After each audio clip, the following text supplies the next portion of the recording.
राज्याच्या मंत्रिमंडळाचा रविवारी तारीख 15 रोजी नागपूरला शपथविधी सोहळा आहे. ज्यांचा मंत्रिमंडळात समावेश होईल त्यांना मुख्यमंत्री देवेंद्र फडणवीस स्वतः संपर्क करणार होते.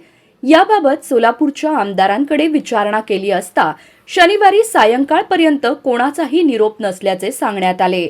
आमदार विजयकुमार देशमुख, सुभाष देशमुख आणि सचिन कल्याण शेट्टी या तिघांपैकी दोघांचा मंत्रिमंडळात समावेश होईल अशी अपेक्षा आहे. याबाबत मुख्यमंत्री फडणवीस स्वतः संपर्क करून शपथविधीचे निमंत्रण देणार असल्याचे सांगण्यात आले होते.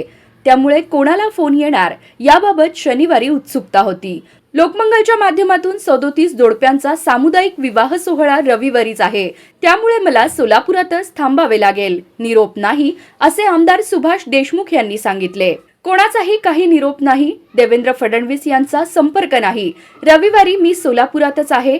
अधिवेशनासाठी तर नागपूरला जावे लागेल असे आमदार विजयकुमार देशमुख म्हणाले. तर सायंकाळपर्यंत तर कोणाचाही निरोप नाही. रविवारी सोलापुरात थांबून सायंकाळी नागपूरला जाईन. मंत्रिपदाबाबत काही विचारणाही नाही असे आमदार सचिन कल्याण शेट्टी म्हणाले.